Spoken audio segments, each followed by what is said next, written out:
Okay, now, recently on the show, we told you about an event in Amsterdam all around tactile reading and graphics. And it, to me, Sean, seems like we're moving into this new area of conversation. We've talked a lot about Braille, and we've talked about the value of Braille, but the next step here is how Braille is giving people access to images, to graphics. This is a new area and a new emerging field, isn't it? It's a new era for tactile graphics. Yeah, you're absolutely right. It feels like there was a few different stages, right? We have Braille, and then, it was all the talk was on multi-line Braille, and it feels like now we've moved on to tactile graphic displays, whatever form that may take. I remember back in the day when I used to think about tactile graphics, there was a special place at college used to go, which was like a furnace, and the smell of melting plastic. I can't remember what the machine was called, but it used to do your charts for you, your bar charts or whatever else. That was the only option for tactile graphics. And it has, there's been a lot of movement. I went to a very cold school because heating cost money. And I remember that machine. I used to sit beside it, actually, and almost fall asleep in the class because it was so nice and toasty. I was basically I turned into a cat in the middle of my school day. It was brilliant. Can't remember what it's called. I know I can't remember either, but maybe our guest will remember this and tell us the answer to this. Chris Cooke is joining us, a vocational rehabilitation specialist and known to us, of course, as being part of the Unmute gang. And, of course, being here on Double Tap many times, including at CSUN. Lots of people referring to you, Chris, in our emails and saying, how much they enjoyed hearing you during our CSUN coverage. Lovely to have you back on the show. Thank you so much. It's so awesome to be here. And we are talking about this evolution of tactile graphics. Do you remember that machine we're talking about? It's on the tip of my tongue. Yes. Yeah, it's a thermoform machine. At least that's what they call them here. Thermoform. That's not the word I'm remembering. Oh. I can't remember what it was. That's annoying me. 3 a.m. I'll be jumping up and down and saying I remember this, but I can't remember it right now. Okay, so look, this is an interesting topic because like I was saying in the introduction there, this has evolved, hasn't it? Tactile graphics have evolved. Yes. And Braille is helping that along.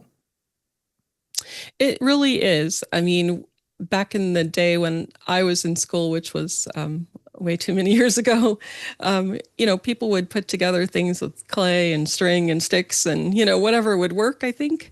And then we had some way of drawing some things with some primitive tools and running them off on that machine that kept you warm, Stephen. And we really, I just remember geometry books that would have simple geometry shapes, squares, circles, polygons, and cubes that came out of the page supposedly. And I had to try to figure out how that 2D meant 3D really. And, drawing was really primitive. Everybody had to do everything by hand. And so it was just a long time ago. I'm going to tell you, it was 50 years ago. I'm going to say. I think. Keep it secret. It's fine. Just say 20. No one will care. It's fine. Just say 20. Oh, we need a timeline here for these things, really, to appreciate it, don't you think? Well, actually, that's a good point because I'm saying it's a new era for tactile graphics, but is it? Mm-hmm. How long has it been that technology has played a part? When I say technology, I'm sort of talking the Braille display technology, I suppose. But how long has it been for tactile graphics to really move on from the thermoform machines or whatever they were? Right. Yeah, I think then there's some other fancier machines. They call it a POF machine, PEOF, I think. I don't know what it stands for. It stands for something. That's its affectionate name around our agency. But there are some things that as soon as we could draw graphics, I suppose, or create them on Braille translation software programs, then as soon as those could be converted into, images that could be recognized or embossed by a Braille embosser, then we really made leaps and bounds. And I couldn't tell you what year that was, but there have been tactile graphics software out there for a while. And mostly it was to be embossed on paper. And so you had to have access to an embosser and the people that knew how to run the programs. So, yep. But and I remember. Well, I was going to ask you about this sort of evolution here because it feels to me like when we talk about devices like the Monarch or the dot pad, we're Right. talking about devices which are giving people access to multi-line Braille, which is, of course, a big deal, but also that access to the graphics by touch, and, of course, refreshable graphics as well, right? So it's not like you're getting that single sheet of paper with the triangles and the polygons and all the rest of it on it. Right. It's something that can change. It's something that can be dynamic. It can be included, especially in the classroom or the workplace. Yep, definitely. That is the game changer.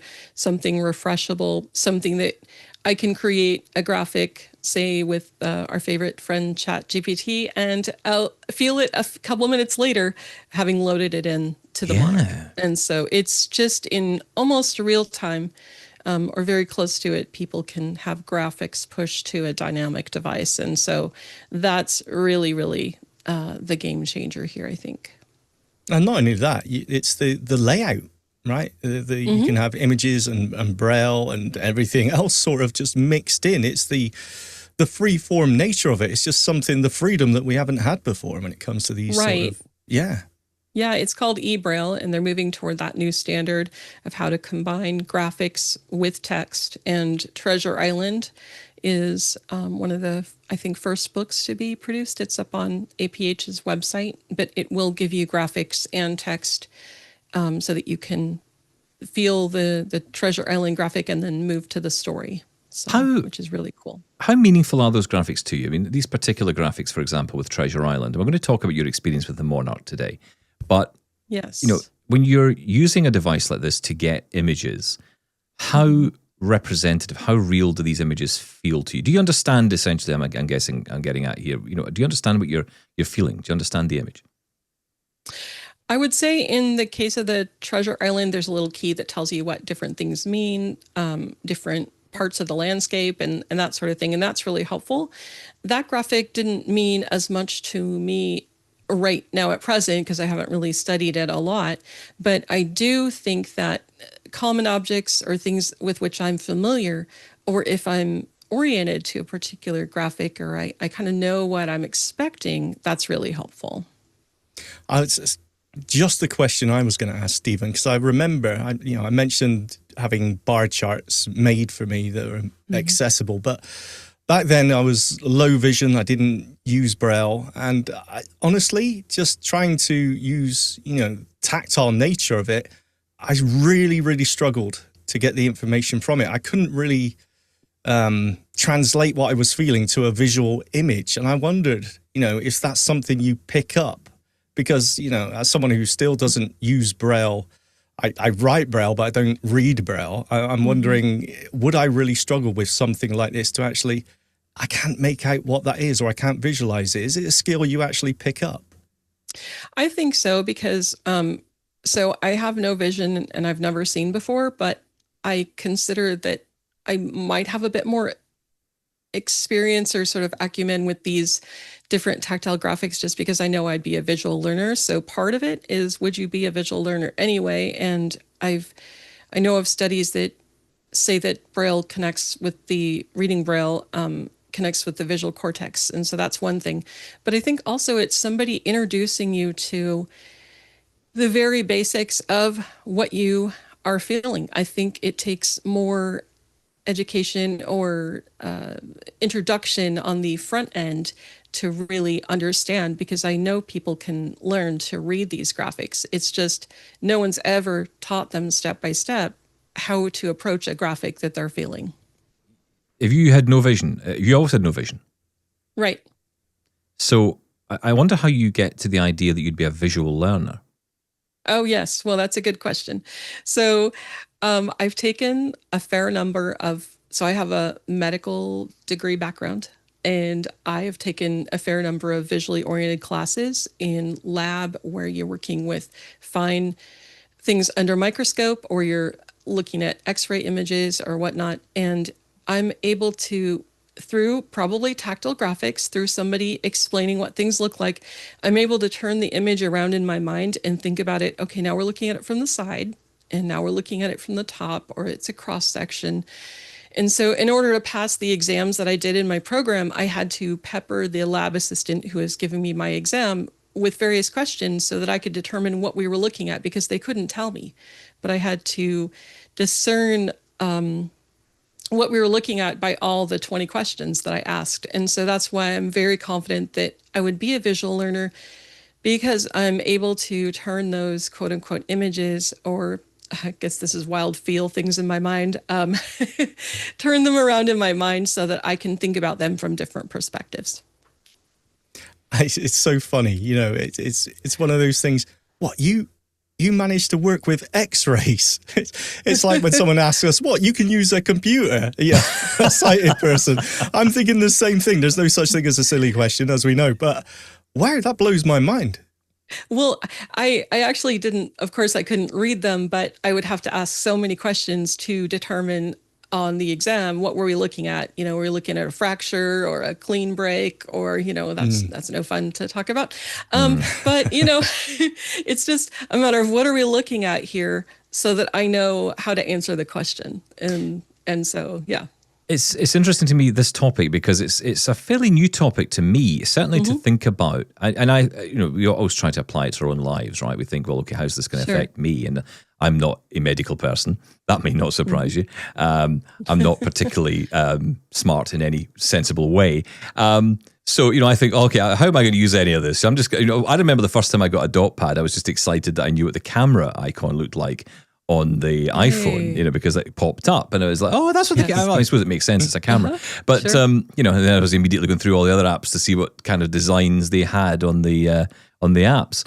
But I think we often talk about tactile graphics, and when we go to conferences or we hear these events, we talk about them in a kind of cold way, like it's around education or it's around, workplace. And, these are kind of cold topics in some ways, because these are the kind of harsh realities of stuff that need to be done. These are important things, right?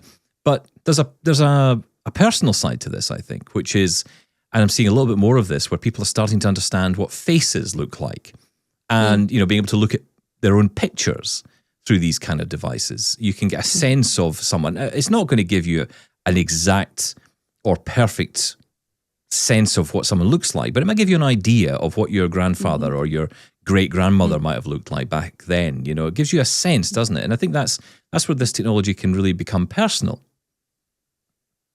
Sure. And I think there is many use cases for this, as there are people who use the graphics. As for me, in my daily work, I've found a tremendous use for them so far. I've had the Monarch now for a little over 2 months' time, and it's been an absolute joy to use it. And what I started out doing is asking ChatGPT to create line drawings of all the icons on the home screen, because not having a dot pad yet, maybe it'd be great, cool to get one. That next on the list, is it? Tiny thing, yes. I wanted to know what those graphics look like, and I had no idea that there were no printed labels. So when I'm working with a low vision student, like yesterday, I might say, okay, you're going to find that app that looks like an envelope. Okay.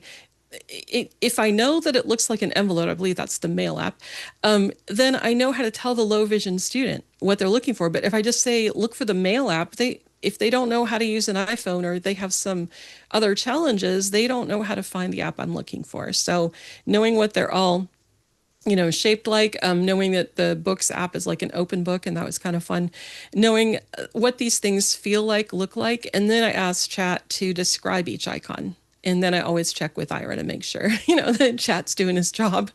And so, and then also another couple of uses that were really fantastic is, so I have several students for whom English is not their native language. And some of them are just really barely speaking English in some cases. And so when I'm teaching them Braille fractions, for instance, I can show them the fraction bars. I can show them the glass that's half full. And I can show them things that are shaded and not shaded. And then I can have them feel the Braille next, on the piece of paper that we're reading, and it will say the fraction. I have a student, I was trying to find out his experience with knowing what printed music looks like, and his English is limited. And so I was asking him, through letting him feel the different shapes of the music notes, okay, do you know this one, 4 beats, whole note? And he was very adamant that he knew this. And so, but without the ability to let him feel the tactile graphics of the music notes or the staff lines, I would be hard pressed to get that question across given where he is with his English, but now I know what he knows. So this is real life. This could have been on a piece of paper from an embosser, but I'm just really blessed to have it on the surface of my Monarch. Yeah, and this is really powerful stuff. I mean, what you're talking about there is really giving people a real sense of things. And I remember talking to someone who said that, as a blind person who'd never seen anything at all ever, blind since birth, that they were able to use the Monarch display to understand the difference in height between a skyscraper and a tree. Yes. Like these perspectives that you just cannot reach up and figure out for yourself in life. You can't just go out and feel your way up to the top of a tree and, at the same time, feel your way up to the top of a skyscraper. Bad idea for blind people. Shouldn't do it. Do not try that at home. Limit them. We can do whatever I know, we I know, want. I know. You can live whatever life you want, you can do but it. please don't climb up trees or skyscrapers, please. No. But I mean, that thing about perspective, things that we just, like color's another one that comes up a lot. That's slightly different, but definitely. In particular with tactile graphics, that ability to be able to get perspective on life. Right. Yeah. Yeah. Another example of perspective is, it's kind of a silly example, but I ran across some Star Wars things. So I didn't know what R2D2 and C3PO looked like. And I found out, I think the little R2D2 guy is about half the height of C3PO. So it was really funny. Like, I didn't know what those little characters looked like, but I went to the opening movie in 1977, but it didn't mean anything to me because I couldn't see it. And it's so interesting. Both of you have almost you're almost apologetic about, I tried this and I know it seems frivolous, Stephen with the icons and Chris with the Star Wars, but it's not at all. It's massive, that. I always think of it like a bit of a video gamer back in the day. And there used to be, like, if there was a map of your game world, if there were places you hadn't been yet, it was fogged out. You couldn't see it. And it's called a map of fog or whatever it was called. And we live so much of our life in that there's so much of it that's not visual, and you just sort of, okay, it's just there, I just ignore it. And being able to see something like those app icons, right? It does open up. Chris, you gave a great example of how you could use that practically, but just knowing what they are, it just opens up the world for you a little bit. I think it's really cool. It really does. And anytime I get a chance to learn something new, I love learning. I love taking on new things, new challenges, and anything I can do to expand my world and know something more than I knew 5 minutes ago is just fantastic. I remember one of the first times that I was presented with a tactile graphic on the Monarch last year, I think it was, as it was just coming out, they put up the Eiffel Tower. And that thing goes on for a year and a half. It just is really amazing. And I had no idea there were like little windows and things at the bottom of the building. I didn't know that. The little windows at the bottom of the structure, like after the, I guess there's these big supports, on the bottom. And I guess you can, and then of course I asked ChatGPT, like, describe in detail for a person who's blind the Eiffel Tower. And I had Ira check it.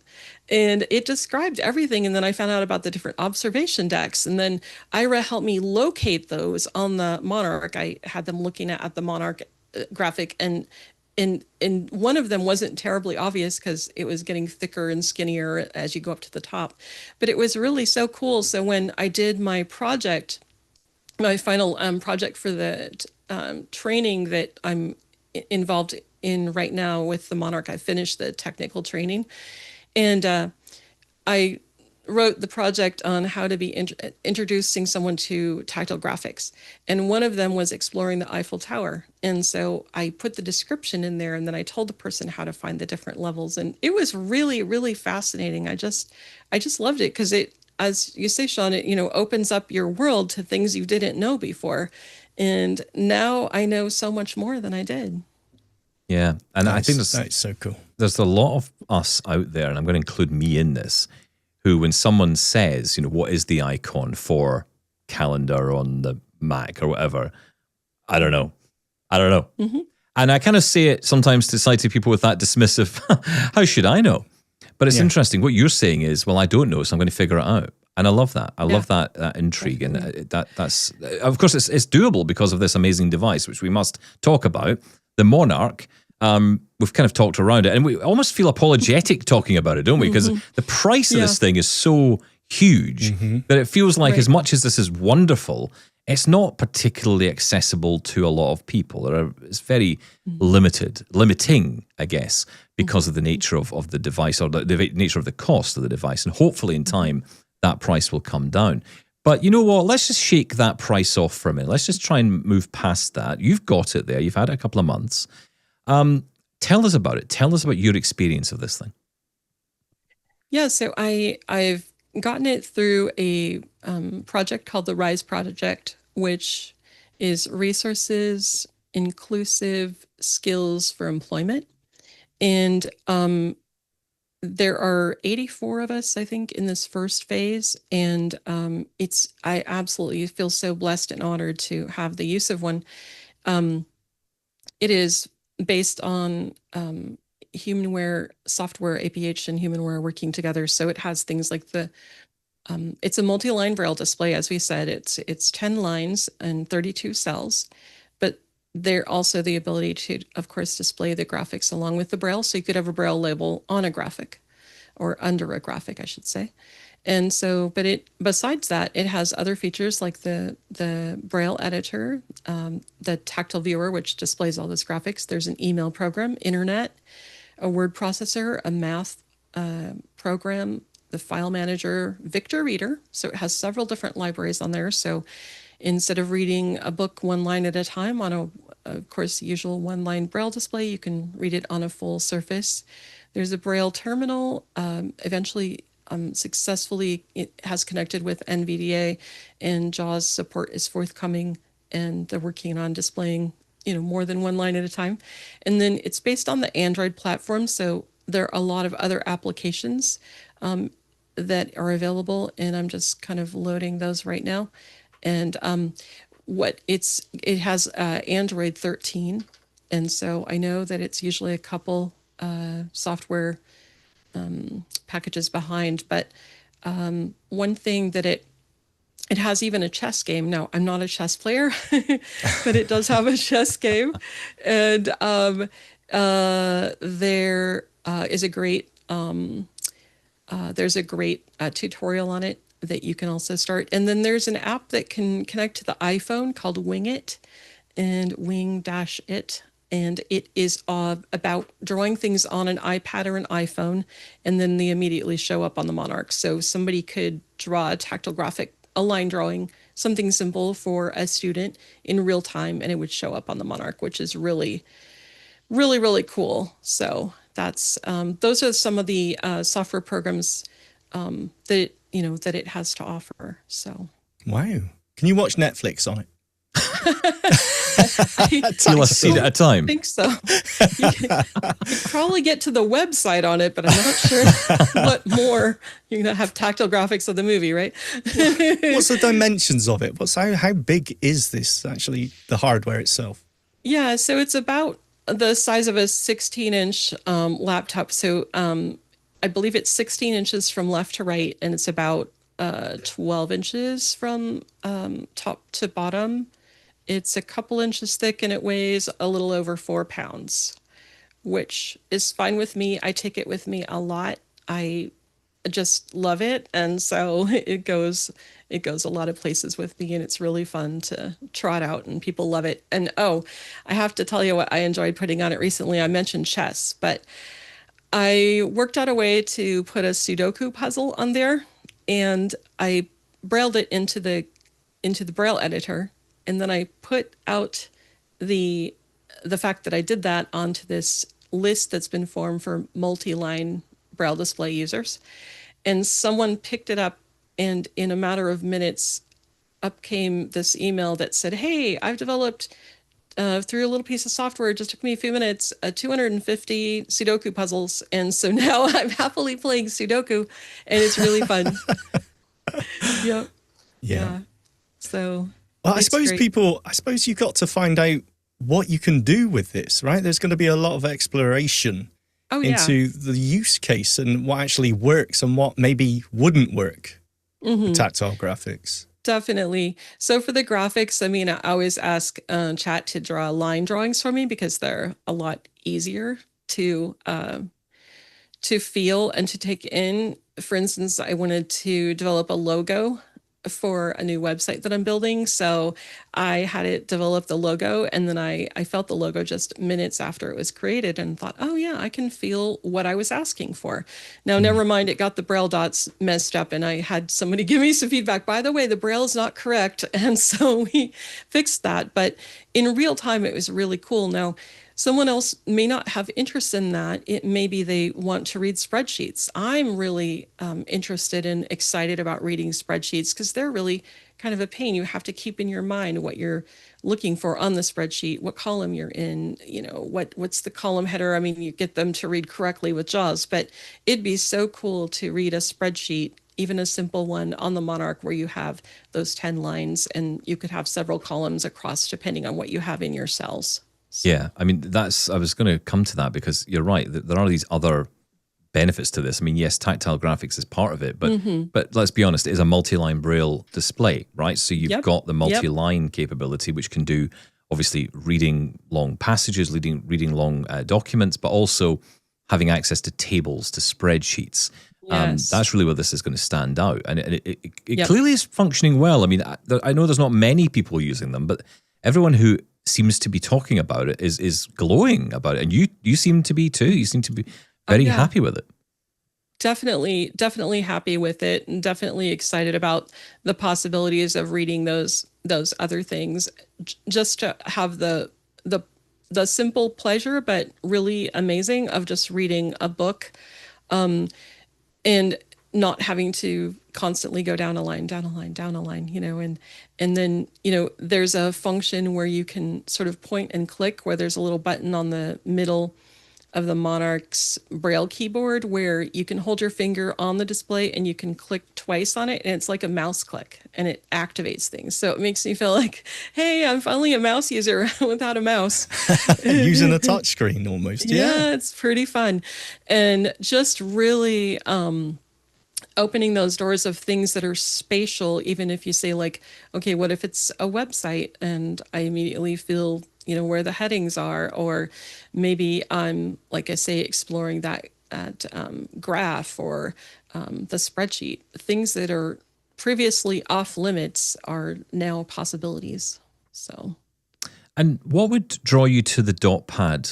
I'm not suggesting you would send your Monarch back for it, but I'm wondering what would... that's not happening. No, but what would draw you to buy the dot pad then if the Monarch does all this? What does the dot pad do more?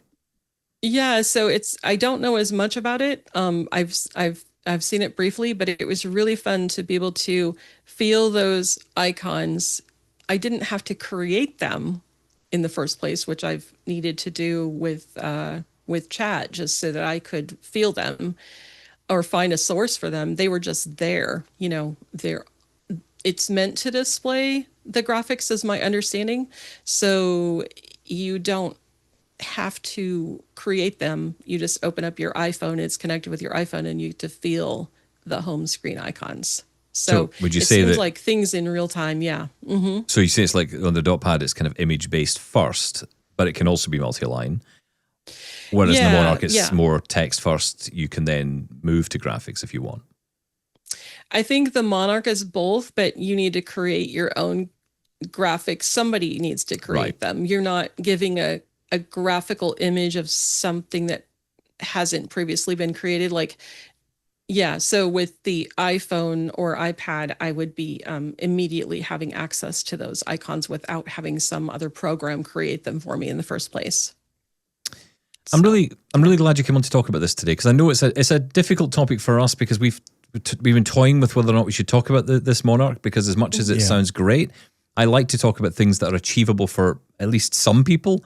And I don't know how achievable this is, but I know people are, going out and buying this. It's not that no one's buying it. And of course, if you're in the workplace or you're in education, hopefully you'll be able to access it one way or another. I fear that, well, not fear, but I imagine that, it's going to be the kind of thing that'll appear in a library, for example, in a town. Yes. And people can go use it. In a museum. Yeah. Right. In a museum or a place where a visitor center, in a university, in different places where you can access images or information, I think is great. And then the project is going to be opening up to more people next year. So they're taking a certain number of people for the next, I believe, 2 years, whether they are students or people seeking what we call competitive employment, competitive integrated employment, I believe.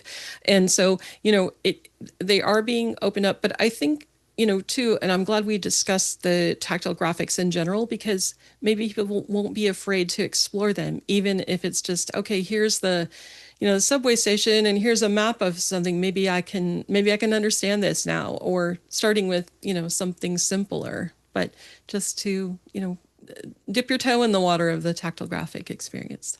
Yeah. Absolutely wonderful. Chris, it's been great talking today. Thank you so much for coming on. Thank you. And thank you so much. Come back soon. Absolutely. Would love to. Thanks, Chris.